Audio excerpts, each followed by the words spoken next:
Oke, saya mau kasih pertanyaan ya. Jadi, to test the water gitu. Mengenai stres. Jadi, stres itu bisa dihilangkan nggak? Ya, Gimana Pak Yusuf? bisa. Bisa. Kenapa Pak bisa Kan, dihilangkan? kan stres itu ada dua macam kemarin itu. Ada yang kronis dan ada yang akut katanya. Nah, yang biasanya kalau yang kronis kan bisa segera diselesaikan tuh, dihilangkan. Kecuali yang akut barangkali itu makan waktu lebih lama. Gimana teman-teman? Challenge Pak ini, Pak Yusuf. Jangan segan-segan karena dia Bapak kita, challenge saja. Dia lagi ini ekstasi.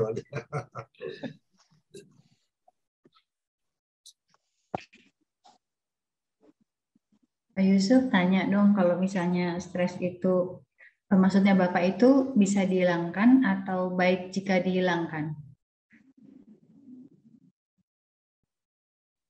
Ya, dua-duanya, Bu. Dapat. Ya, Pak, setuju nggak? Kalau nggak ada stres kita mati. Pak Kun setuju nggak dari kacamata ilmiah? Oke, bagaimana bisa ada harmoni kalau masih ada stres? Di manage masih ada stres, bagaimana bisa harmoni? Dengan menghilangkan semua hambatan-hambatan ini ada dalam diri kita. Nah, kalau kehilangan hambatan, nggak ada stres dong. Ya. Oke.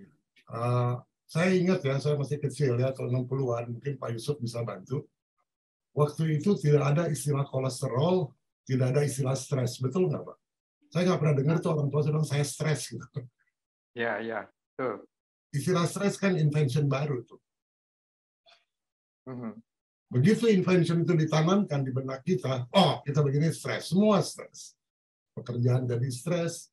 Kemarin saya udah cerita ya mengenai orang yang di radiologi itu jadi message ada hambatan.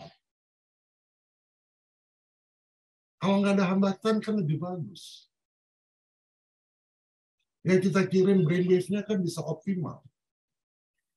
Jadi saya nggak setuju tuh bahwa kalau stress nol itu kita mati.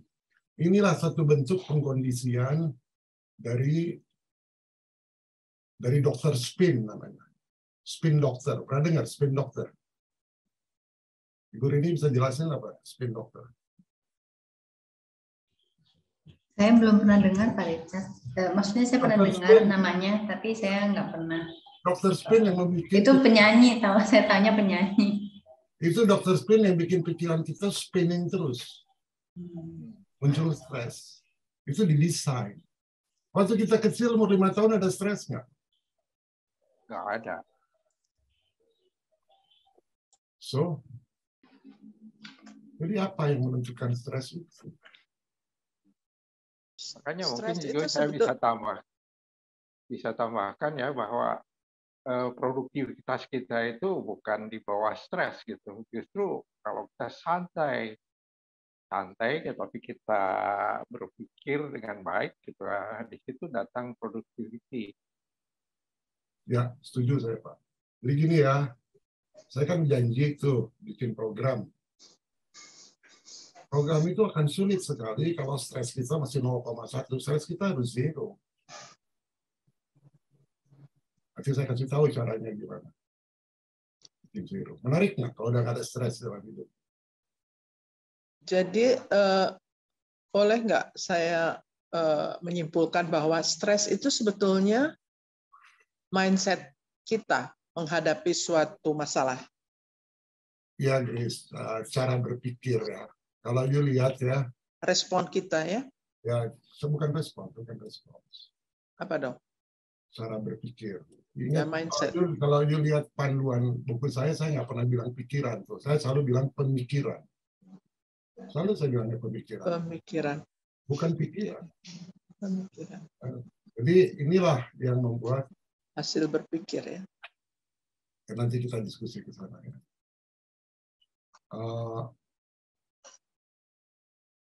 Pak Nugroho setuju nggak bahwa stres itu bisa 0? Karena menurut Pak Nugroho kan kalau stres 0 kita mati. Tapi anak kecil stres itu dia nggak mati. Anak kecil itu punya stresnya sendiri, Pak. Ada. Iya, bukan seperti itu. Tapi saya tidak mau menolkan stres saya. Kalau begitu, saya tidak akan bekerja apapun. Wah, tergantung. Bisa nggak kita nggak punya stres tapi kita optimal? Justru kata Pak Yusuf, kalau nggak punya stres kita bisa optimal. Enggak, gini, saya bisa punya ketenangan batin untuk menghadapi hidup, hati lega begitu. Tapi untuk stres, untuk melakukan yang namanya stres untuk melakukan atau untuk bisa berprestasi, saya memerlukan stres itu. Gimana kalau dengan kewajiban? Ada hak, ada kewajiban. Dan kalau kewajiban kan kita nggak ada stres, itu kewajiban. Kita hanya hak, tapi apakah kalau kewajiban itu satu stres? Dan kalau kita menerima hak itu bukan stres? Ya kalau pendapat saya begitu. Jadi kalau stres itu memang sesuatu yang memang didesain normal untuk hidup kita. Oke, karena kalau begitu apa bedanya difficulty sama hambatan? Difficulty itu mengakibatkan stres, Pak. Mengakibatkan satu tekanan kita naik. Itu kan tercermin dalam adrenalin kita kan, Pak. Stres itu. Difficulty sama hambatan, di Mota gimana? Mana duluan? Difficulty dulu atau hambatan dulu? Difficulty itu dari eksternal, hambatan internal. Internal. Kalau yang internal bisa kita manage nggak? Harusnya bisa kalau tahu teknik. Bisa nol nggak? Bisa. Kalau teoritis ya, kalau kita bisa kendalikan. Kalau yang dari dalam itu kan tergantung kita kan. Ya. Kalau yang eksternal kan bukan tergantung kita. Gempa bumi, rumah terbakar. Ya, ini difficulty. Hambatan yang dari dalam bisa kita kontrol. Yang dari luar nggak bisa kita kontrol kan. Nah, jadi kita bicara stres yang mana? Difficulty atau hambatan? Hambatan. Jadi respon internal kita terhadap suatu situasi. Ya, boleh dibilang respons. Tapi respons datangnya dari mana? Dari cara berpikir kan? Cara berpikir, ya. Cara meresponi, ya. Oke, saya mau tes nih ya. Yuk sekarang naik mobil, mau pergi ke airport lah, lewat NPR, ada demo. So what is your reaction pertama? Agam reaksinya apa? Saya cari alternatif, Prof. Cari maps. Escape, ya. Grace? Escape dari pusat masalah sana. Ibu Rini? Lihat Google Map, lihat alternatif jalan. Kun? Tanya intuisi, Prof. Ya. Tanya Waduh, intuisi. Saya kalau keadaan kayak begitu ya kalau nggak bisa diatasi menghindar aja. Oke, Pak Imam. Mau jadi apa gitu, terserahlah. Cuma saya nggak ngeliat karena kalau kita lihat di situ di depan balai sidang kayak gitu kan nggak bisa balik. Kita nggak bisa belok kiri, belok kanan, udah satu arah gitu. Oke, saya kasih contoh lagi ya. Yo harus berangkat naik pesawat. Dan karena ada macet, cari jalan keluar. Tapi you tahu, kalau you sampai di sana terlambat 15 menit, pesawatnya udah berangkat. What you are going to do? Stres nggak? Stres. Itu difficulty atau hambatan tuh? Hambatan. Difficulty itu. Difficulty.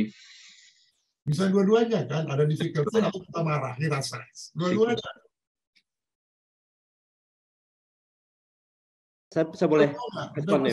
Dua-duanya. You mengabsorb energi dua-duanya dari difficulty sama dari stres. Betul nggak? 15 menit. Ya. Jadi Pak Imam pilih salah satu. Ya udah stuck, nggak bisa kemana atau terlambat, ya udah. Tapi dia masih ngomel-ngomel tuh, masih stres. Ya. Bisa nggak kita berpikir, ini terlambat 15 menit karena soft adjuster ngatur itu. Oh, thanks ya. terlambat 15 menit. Sesudah kejadian baru suka. Sebelum, iya. sebelum. Ya, saya sebelum nggak pernah. Malah ngomel, malah berusaha pernah telepon ke bandara, bisa nggak pesawat? Oh, Pak Kun itu kan pernah kasih contoh ke kita. Betul Pak Kun? Iya. Saya pakai satu dasar. Nah, stres kan Pak Kun? Kalau berpikir the worst case, you trust totally the unknown. You trust the satu dasar. Ada minusnya. Berarti level trust kita di unknown kan tidak harmoni. Ya, justru itu berpikirnya menjadi the best case ya. Oke. Jadi kalau gitu berpikir kita bisa bikin model nggak? Berpikir kecil, berpikir average, berpikir great.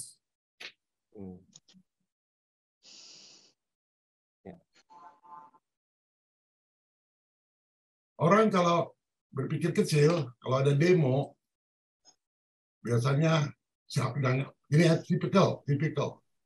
Saya sebenarnya 3 bulan ngobrol sama kalian tuh saya metain. Siapa yang pikirannya kecil, siapa pikirannya average, siapa pikirannya great.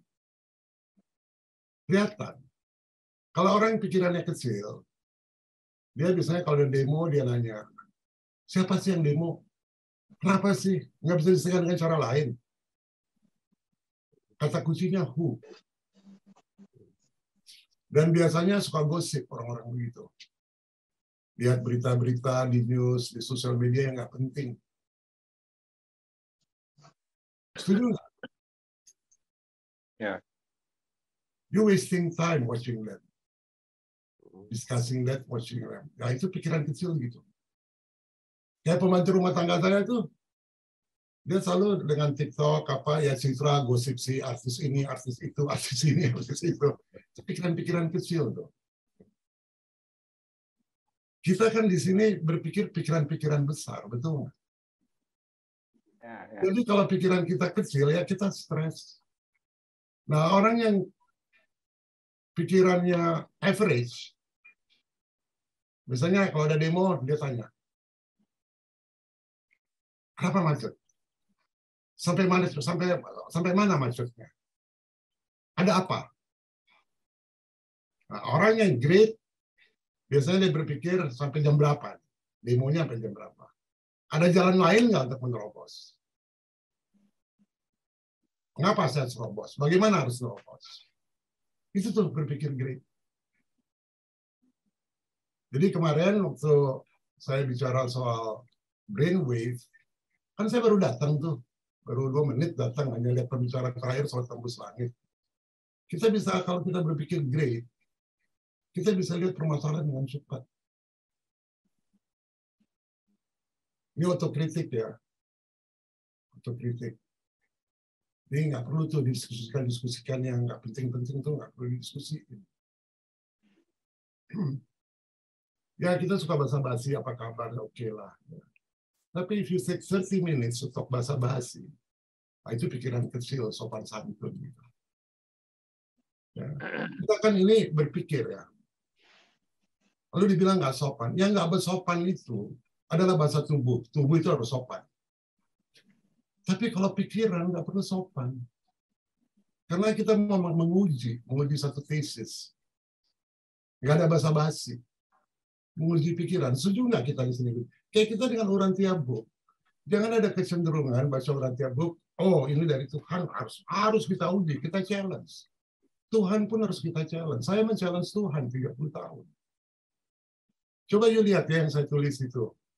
Itu kira-kira pikiran kecil, average, atau pikiran besar? Nah, kira-kira apa? Ada hal yang baru nggak buat you?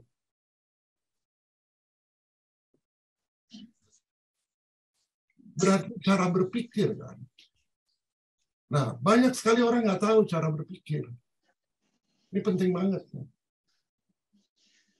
Jadi, yang bisa menghilangkan stres itu apa? Consciousness. Itu orang yang kesadarannya rendah, wah penuh fear dia. Orang yang kesadarannya tinggi, damai dia. Gak macet juga damai. Orang kalau level kesadaran 400 dia pakai reason tadi. Seperti kawan-kawan tadi sebagian besar tuh bagus tuh, pikiran besar. Gimana cari jalan? Ibu Rini pikiran besar tuh, karena dia cerita kalau jalan macet dia berhubungan tuh dengan joy. Jalan macet malah joy kan tuh. Pikiran besar. Ada orang jalan macet ngomel dia. Saya ngomel.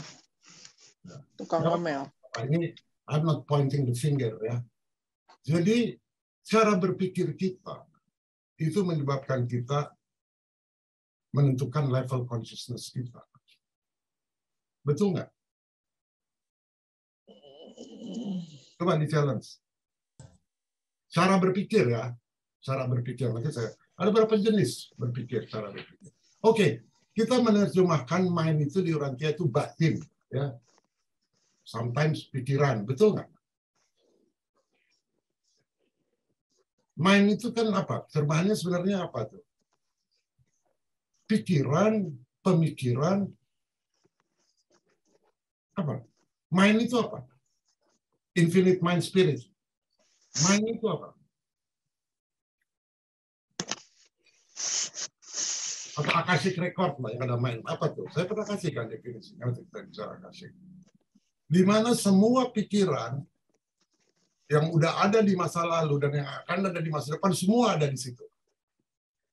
Jadi ada pikiran yang original dari kita enggak? Orang dapat ilham, E sama dengan MC kuadrat, itu pikiran dia atau sudah ada di situ? Kalau gitu sudah ada di sana. Nggak ada yang nggak ada. Jadi tidak pernah ada invention, tidak pernah ada. Kita hanya discovering aja. Karena Tuhan kan maha ada, semua sudah ada. Semua sudah ada, sudah tersedia di situ. Ini the secret ya, ini secretnya saya mau kasih. Tapi kalau cara berpikir kita kecil, kita nggak bisa dapat itu pikiran. Pikiran is a noun kan? Is a noun ya Bu ya, Ibu Rini, Grace? Ya. Is a noun, Pikiran. benda. Ya, kata benda. Kata benda, is a noun, pikiran. Emangnya kita yang berpikir bisa begini? Bikin musik, wah ini siapa yang ngarang? Musik saya ngarang. Udah ada di sana. Note-nya cuma do re mi fa sol la si do. Kita hanya download gitu. Of course. Semua yang kita bikin itu, semua itu universal mind. Semua itu universal mind. Universal ada segala macam informasi itu, segala. Jadi kalau kita berpikir kecil ya kita dapatnya kecil. Kita berpikir sedang dapatnya sedang. Kita berpikir great kita dapatnya great. Ah, itu menentukan level consciousness kita.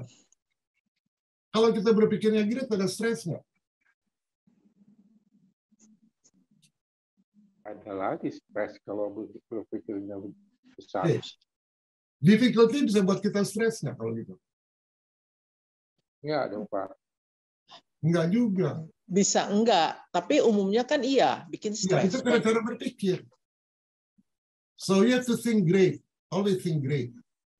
Misalnya gini ya, di Urantia dibilang, untuk orang yang penuh fear, maka semua difficulty, semua hambatan itu menjadi problem besar dan dia akan mati. Untuk orang yang rata-rata, semua problem dari luar dan dari dalam dianggap sebagai tantangan. Betul? Ya. Tapi untuk anak-anak Tuhan, untuk orang yang tahu anak Tuhan, simulasi is a game.